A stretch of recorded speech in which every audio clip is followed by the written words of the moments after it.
kijanja kaenda juu. Alafu wewe ukabaki wapi? Sasa maana yake nini? Baada ya uumbaji huo ambao Mungu alifanya, kuna kitu kimoja ambacho alifanya. Akasema, ngoja niumbe dunia. Kwa sababu mwanzoni kumbuka alitenga tu nini? Anga na nini? Na nchi kavu, si ndio? Katenga bahari sijui na nini. Sasa baada ya haya yote, Mungu alipokuwa huko mbinguni akakaa na baraza lake, nafikiri ndio hivyo. Labda kuna watu walikuwa wanakaa nao. Akasema, tuumbe dunia. Alafu walipoiumba dunia, wakasema ya kwamba sasa hiyo dunia nani ataenda kukaa, kwa sababu sisi tuko wapi? Juu. Kule nani atakaa? Akaumba vitu vyote, mwishoni akasema tumuumbe mtu kwa mfano. Ni Mwanzo 1:26. Tumfanye mtu kwa sura yetu, alafu wakafanyaje? Wakatawale dunia na kumiliki na kutawala. Katika uumbaji huo alipokuwa naomba, kumbuka neno moja alisema, tumfanye mtu kwa nini? Kwa mfano wetu na kwa sura. Sasa baada ya kumuumba mwanadamu akamleta wapi? Sasa swali moja labda mwinjilisti atatujibu. Hivi kati yetu sisi kuletwa hapa duniani na shetani kutupwa, nani alianza? Ni sisi. Alitupwa baadaye, akatukuta kwenye ile bustani nzuri. Sasa alipokuwa ametupwa kule, kumbuka wakati baraza la mbinguni linakaa linajadili habari ya kumuumba mtu kwa mfano wa Mungu, kumbuka hapo alikuwepo na nani? Si alikuwa? Alikuwa kwenye hilo baraza la sifa na nini. Kwa hiyo akajua kabisa huyu mwanadamu amepangiwa vitu vizuri. Huyu mwanadamu alipangiwa kwenda kumiliki, kutawala na kufanya kila kitu. Kwa hiyo akataka kufanya mapinduzi katika ufalme wa nani? Wa Mungu. Ili yeye aanze kumtawala Mungu yeye, alafu huku baadaye asipatikane mtu ambaye anafanana na Mungu, maana yake hata sisi tusingeumbwa. Kuna kitu umeelewa eh? Kwa hiyo akapata wivu ule ambao ameupata. Akasema huyu ameumbwa na ameumbiwa kwenye dunia ya furaha, dunia ya amani, kwenda kutawala, kwa sababu sisi tunaitwa miungu midogo. Sio Biblia inasema? Ndio. Kwa hiyo sisi kama tumeumbwa na tuna nafasi ya uungu, sisi tuna nafasi ya uungu. Ndio maana tukisema jambo lolote mbinguni linafanyaje? Tukifunga duniani, tukitamka kitu, Biblia ikasema uwezo na nguvu iko katika ulimi wa nani? Unaweza ukaua na kufanyaje? Bwana Yesu asifiwe. Tamani unielewe vizuri. Kwa hiyo shetani alipoona hayo akashuka wapi? Alikakorofisha kule mbinguni. Alipokorofisha, Mungu akamwambia wewe sio mjanja, akamtupa duniani. Alipomtupa alimkuta nani? Sema alinikuta mimi. Nifikiri ni nani? Alikukuta. Unajua ulikuwepo kabla ya kuwepo. Unajua ulikuwepo kabla ya kuwepo. Nani anaamini hivyo? Ulikuwepo kabla? Kwa hiyo sasa baada ya huo uumbaji kufanyika na shetani kuja huku duniani, kumbuka ametimuliwa mbinguni. Ukisoma nafikiri kitabu cha Ufunuo 18 au 21, kuna namna ambavyo ameeleza. Akasema ole wa nchi nayo, kwa kuwa shtaki wenu. Alafu ana ghadhabu. Unafikiri ghadhabu ni nini? Kwa sababu amefurushwa, si ndio Alafu kumbuka aliyemfurusha ni Mungu. Alafu aliyeko duniani ni nani? Ni mfano wa. Kumbuka wewe una mtoto. Hivi ukifa sura yako itabaki ama itaendelea ama itapotea? Itabaki ama itapotea? Jina lako litaishi ama halitaishi? Maana yake ni nini? Kumbuka tumeumbwa kwa sura na mfano wa Mungu. Kwa hiyo Mungu yuko mbinguni, shetani yuko wapi? Duniani. Sasa kama sisi tuko duniani na sisi ni mfano wa Mungu, atakuacha salama? Umepiga mtoto wa watu juzi, umemuumiza, alafu baadaye mtoto wako anakuja anakaa wewe unamtunza ama wewe uko pamoja naye, alafu kumbuka baba yake alipokufanyia, unafanyaje? unamuonyesha vizuri sana kwamba siwezi kupiga baba wako, lakini wewe nitakuonyesha. Mwambie mwenzako mapigo unayopata ni aina gani? Anasemaje? Bwana Yesu asifiwe. Mwambie mwangalie mwenzako, mwambie mbona umependeza sana. Mwambie kumbe unajua kupendeza. Unakuaga wapi siku zote? Bwana Yesu asifiwe. Sasa kule kwetu nikamwambia mtu mmoja, nikamwambia Wakristo, mwambie mwenzako umependeza sana. Sasa wakaambia. Baadaye kumbe mtu amekaa na mke wake hapa na mtu mwingine kama mlivyokaa hapo hivi sasa. Kama Vicente hapo sasa. Sasa tuseme upande huu kuna mtu mwingine na hapo kuna mtu mwingine. Sasa tuseme huyu dada ni mwanaume, uko na mke wa Vicente. Sasa Vicente akachelewa akajikuta ameangalia wawili kwa huku. Alafu huyu jamaa akamwangalia kwa Vicente akamwambia umependeza sana. Umeelewa kitu hapo? Vicente alikusudia alikuwa wapi? Nikuta ameangalia pembeni. Mwangalia mwingine. Alafu huyu akamwangalia na mke wa Vicente akamwambia umependeza sana. Sasa acha watoke kanisani. Na jamaa amesikia huko. Hata kumwambia, "Ulikuwa unamtupa kama mtendezi." Wewe ndio unamtunza. Wewe ndio unafanya hivi.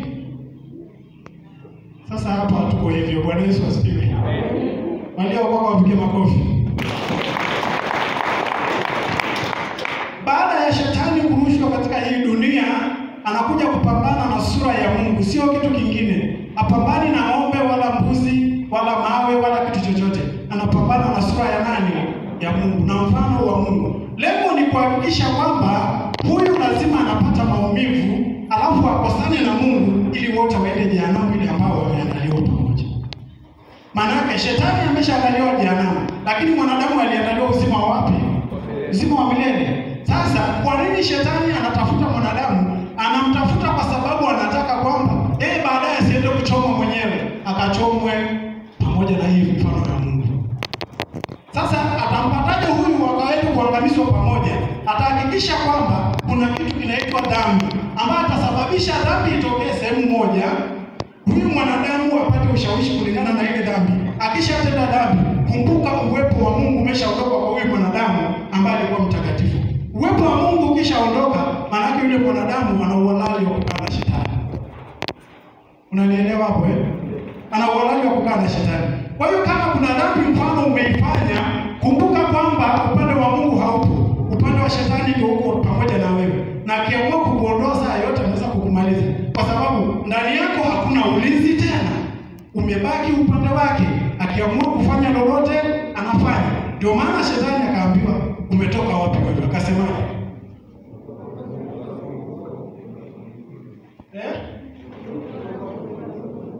alafu Biblia ikasema shetani ni kama simba ambaye anazunguka akimtafuta nani? Mbona asisema akitafuta ng'ombe ammeze? Mbona ni wewe?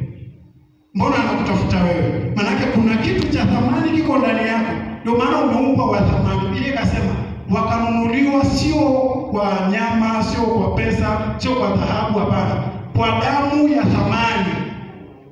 Ndio tulionunuliwa. Kwa hiyo ile damu baada ya kutenda ile dhambi ambayo tumeitenda, ile damu ya thamani ya Kristo Yesu ndio iliyotupa uhalali wa kukaa hapa tulipo. Bwana Yesu asifiwe. Hapa ulivyo ni ile damu ya thamani imekufanya. Kuna wakati nikasema, unajua kuna wakati ambapo unabidi umshukuru Mungu kwa sababu ya kukupa neema ya kuwa Mkristo. Unajua kuwa Mkristo ni neema. Unafikiri wale watendao dhambi wanapenda? Unafikiri wale tunaowahukumu wanapenda? Unafikiri wale tunaowaona kwamba hawafai katika dunia hii wanapenda? Kwa nini unahukumu? Unamkuta mlevi unasema, ile familia mbaya kabisa. Yule mtu ameshindikana kabisa. Unafikiri ni yeye? Mtu kwa akili zake timamu hawezi akapenda. Lakini akiwa amefungwa na jambo fulani na kitu fulani na nguvu ya ibilisi, ndio anajikuta anayapenda yale, anayazoea na anafanya kuwa maisha yake. hakuna mwanadamu mwenye akili timamu atakayependa kupenda mbaya. Mwambie mwenzako, ama wewe unapenda ndugu yako. Unajua tuliponunuliwa kwa ile damu ya thamani tumekuwa tofauti. Sasa unakuta kuna watu ambao wanaishi yale yale ya zamani. Haleluya. Mwambie mwenzako, wewe ni wewe. Mwangalie. Mbona umshiki mkono? Mshike mkono alafu nikwambie cha kumwambia. Mwambie ukitenda yale yale utakuwa wewe ni yule yule. Wewe ni yule yule. Kwa kuwa unatenda yale yale. Na unayatenda yale yale. Kwa kuwa wewe ni yule yule. Mwambie uko wapi? Amekwambia aje? Bwana Yesu asifiwe. Usiwe yule. Kwa sababu gani nakwambia hayo? Wakati fulani Yesu akatoka katika hekalu. Katika somo la leo tulilolisoma. Akatoka hekalu, wanafunzi wake wameandamana naye. Wakawa wanamuonyesha majengo ya nini? Majengo ya nini? Hekalu. Wewe unafikiri kwa nini wanamuonyesha? Je, Yesu alikuwa hayaoni? Alikuwa hana macho? Bwana Yesu asifiwe. Wakawa wanamuonyesha majengo ya hekalu. Bwana, cheki tulivyojenga hapa pamependeza. Cheki hapa ni chumba cha fulani. Cheki hichi sijui ni nini. Akamuonyesha fahari ya dunia. Yesu akamwambiaje? Halitasalia. Manake huo ufahari wote nyinyi mnaowaona wa maana haitasalia, itakuwa sio kitu. Kuna watu labda Mungu ametupa neema fulani. Piga mahesabu, kuna mwisho wa neema hiyo. Neema pekee ambayo haitakuwa na mwisho ni wa kuwa na Kristo Yesu. Lakini neema hizi zingine za dunia mbona zinaishi? Ingekuwa ziishi mbona mnaziacha? Bwana Yesu asifiwe. Kwa hiyo wakati fulani ukiwa Mungu amekujalia neema, itumie vizuri, kwa sababu kuna wakati neema itafanyaje? Kuna wimbo fulani tulikuwa tunaimba kwenye kwaya. Usicheze na neema ndugu yangu. Usicheze na neema utangamia. Twendeni wote.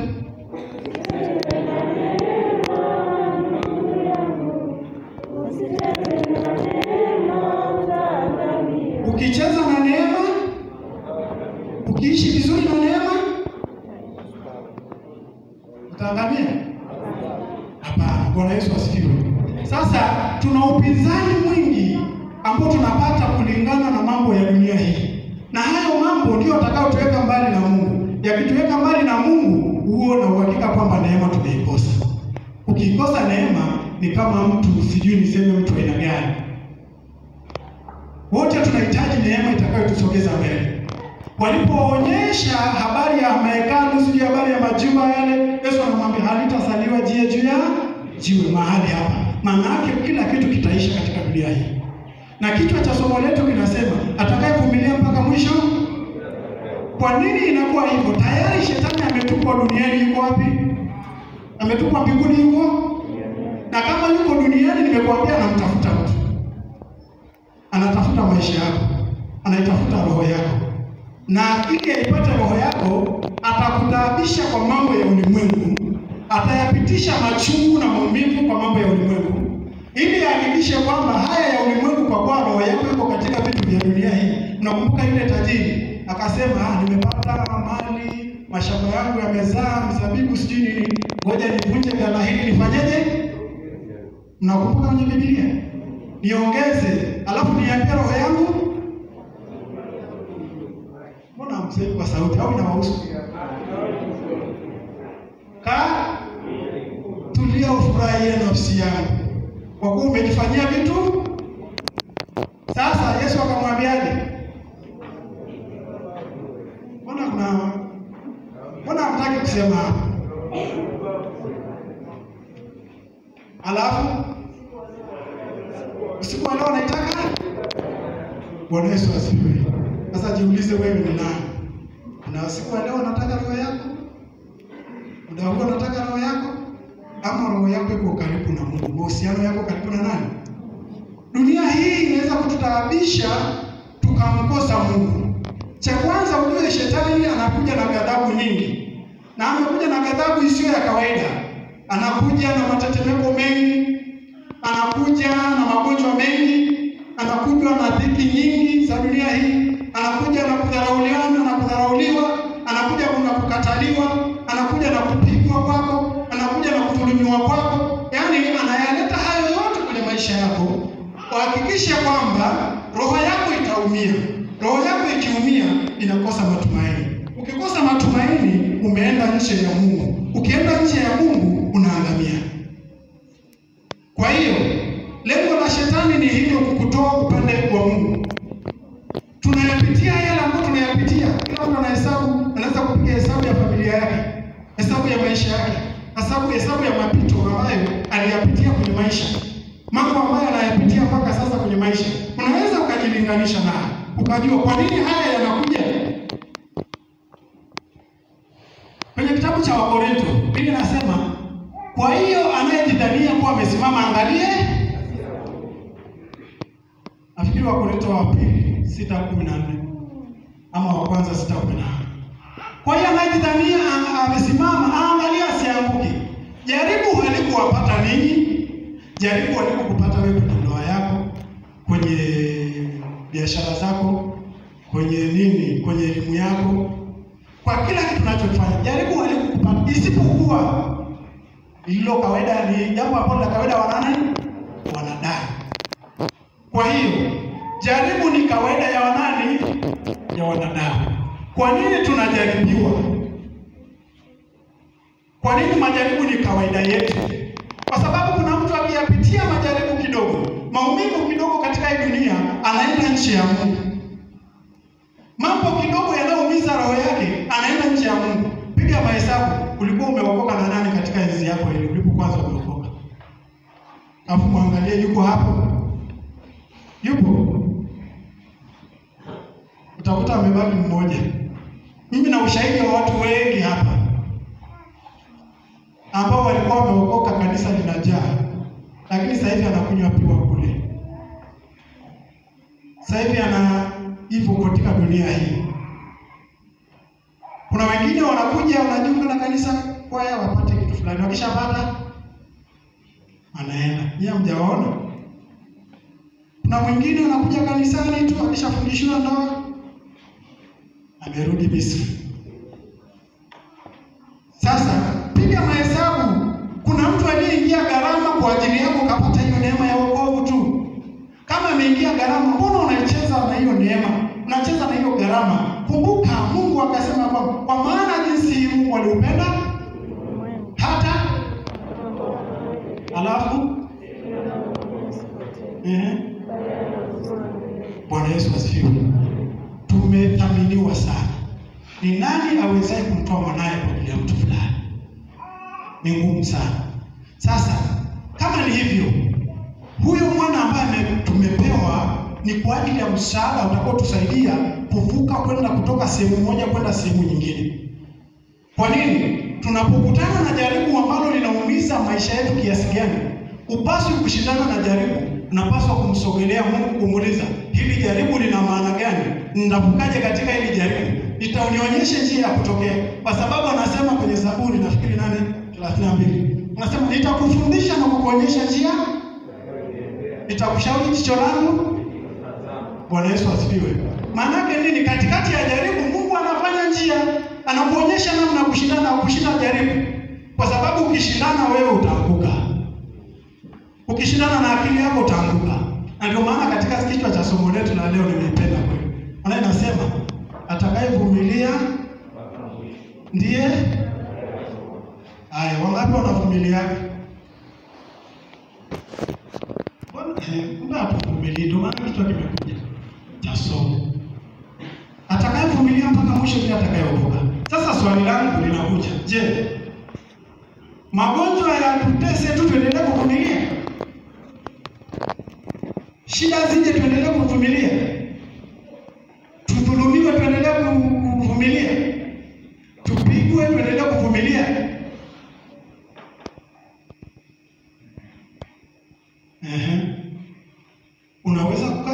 hali hiyo? Wakati mambo yamekuwa magumu, wewe unavumilia tu? Hiyo haiwezekani.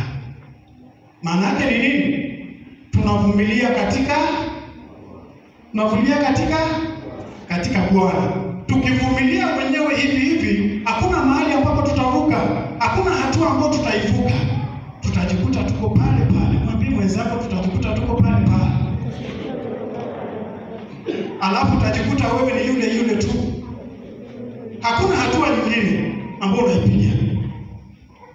Wengine wametoka hapa wamefika kule, wewe uko wapi? Una mazoea kusali tu kanisani kuja na kuondoka hivyo. Kwa nini? Katika uvumilivu wako Bwana hayupo. Kuna wakati umefika ambapo utasema, Bwana, katika uvumilivu wangu naomba usike pamoja nami. Hebu soma hiyo Zaburi 126. Maneno ya watu yamekuvunja moyo. Maneno ya watu yamekufanya hata huna uwepo tena wa Mungu. Ukifika Jumapili unasema, bora hata leo nilale tu. Kwa maana nikienda tu nikimwona fulani tu roho yangu haina amani. Hayo maneno. Unajua kwenye ile kitabu cha mwisho cha Yoeli kuna neno tulisoma kwamba huu ni mkutano wa Bwana wa kukata nini? Bwana Yesu asifiwe. Kuna wakati wa kukata nini? Wa kukata maneno. Katika kuvumilia kwetu, tukivumilia katika maombi, sio tunavumilia kwa kunyamaza, tunavumilia kwa kufunga na kuomba. Tunavumilia kwa kutafuta uso wa Bwana. Tunavumilia katika kukaa faragha na Mungu. Katika uvumilivu huo, hakika ushindi unatokea. Nami nimeshaona huo ushindi. Wanapokuambia nina uhakika na huo ushindi. Bwana Yesu asifiwe. Katika kuvumilia tu katika Bwana, usijali kwamba maumivu yana muda gani. Usijali kwamba jaribu lina muda gani. Kwa sababu yanaweza yakaongezeka mpaka ukasema, mimi siwezi kutoboa katika hili. Bora tu nijichanganye nalo. Bora tu nipotee. Bora tu niende katika dunia. Bora nikubaliane na mambo ya dunia. Wakati huo ambao umesema ngoja nikubaliane na mambo ya dunia, una uhakika kwamba anguko lako ndio limefika. Na likifika tayari Bwana ameondoka, yuko mbali na wewe. Hakuna atakayekusaidia wakati huo. Kwa hiyo, katika uvumilivu na kumwomba Mungu katika kila jambo gumu linalokuja kwetu, tukikaa tukimwomba Mungu, kuna wakati ambapo dunia itashangaa kwamba nimevukaje. Wataulizana, hivi wewe umevukaje kwenda pale? Wewe umewezaje kufanya hivi? Wewe umewezaje kutoka hatua hii kwenda hatua nyingine? Wataulizana mambo haya, lakini kumbuka aliyekusaidia kuvuka ni nani? Ndipo watakapokuja kushangaa kwamba Bwana amerejesha mateka ya Sayuni. Mimi natamani Bwana arejeshe mateka yako. Bwana akuletee amani. Bwana akuletee ushindi. Bwana akuletee njia ya Bwana. Bwana akuletee amani yako mahali ambapo kuna amani. Kila kitu kiende sawa. Kwa sababu wamtumainia Bwana ambao bali. Bwana Yesu asifiwe. Shike mwenzako mkono. Mwambie mtumaini Bwana. Acha kutikisika. Usitikiswe na mtu. Usitikiswe na vitu. Hata kama masomo ni magumu, ambie Bwana arahisishe. Kwa maana ndiye aliyesema, ishike elimu wala usiache iende zake, maana ndio uzima wako. Bwana Yesu asifiwe. Pigie Bwana makofi. Kwa hiyo Mungu akatabiri akasema, kuna wakati ule, kuna wakati ambao ni mwisho wa dunia. Mwisho wa hayo ni nini? Na kuja kwako ni nini? Akasema ishara moja wapo, kuna matetemeko, kuna kuudhiwa, kuna ghasia nyingi, taifa litapigana na, alafu kuna kusalitiana. Ambie mwenzako, ni wapi unanisaliti? Na akwambie